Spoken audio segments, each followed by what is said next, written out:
A do-or-die meeting, according to COSATU. It comes as the country has recorded a drop of 51% in economic output during the second quarter. Economic growth forecasts for this year have also become very bleak. Economists and National Treasury now say the economy could shrink by as much as 10% overall this year. Our economy is in a deep economic recession. 40% of workers are unemployed. Millions more may lose their jobs and wages. There have been positive engagements with government and business about what needs to be done to rebuild the economy, but these need to be finalized. For COSATU, the fundamental issues are to inject massive capital from both the public and private sector into the economy to stimulate economic growth. We need to massively upgrade our infrastructure from ports to rail to energy to water and roads to spurt the economy, to grow exports, to unlock economic growth. The country's second largest labour federation, SABC, will not be part of today's meeting because it is not part of NEDLAC. But it too has a vested interest in the outcome of the meeting.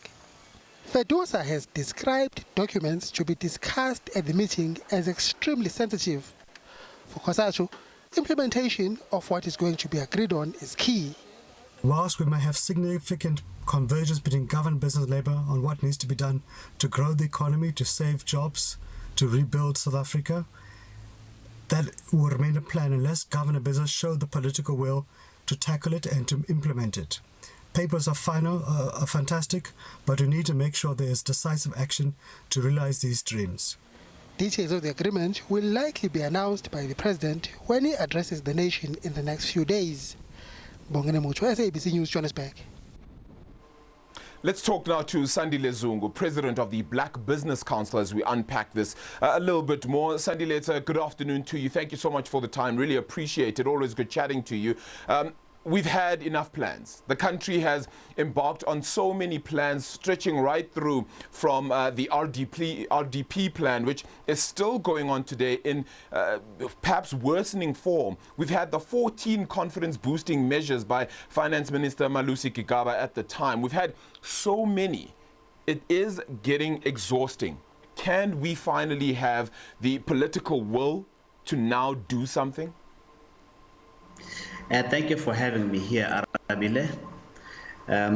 We are lucky as a country that we have plans.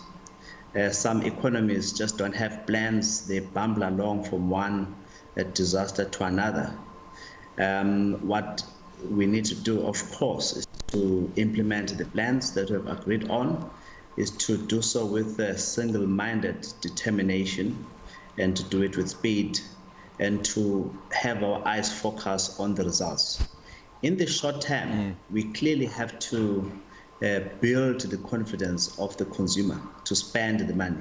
Interest rates have been coming down, and the consumer must say they've come down enough. They must go out there and shop for property. They must go and shop for luxury goods, which will be very good for the economy.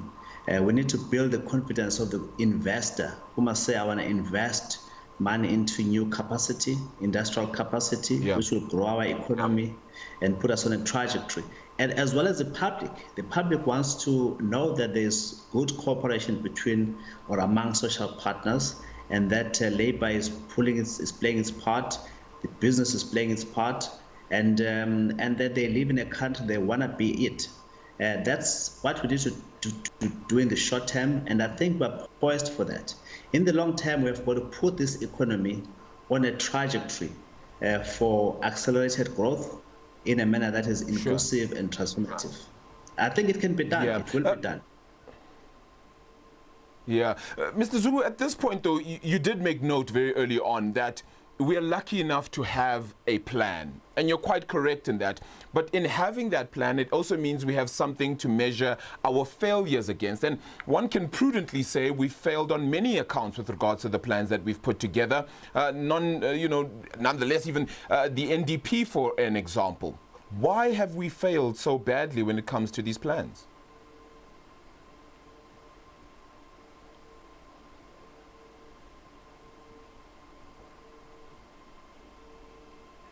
Mr. Zungu, I'm not so sure if you can hear us. We seem to have a connection issue with your line there. Certainly was hoping to get to grips with that conversation. So interesting. It is indeed time to perhaps do away with just planning.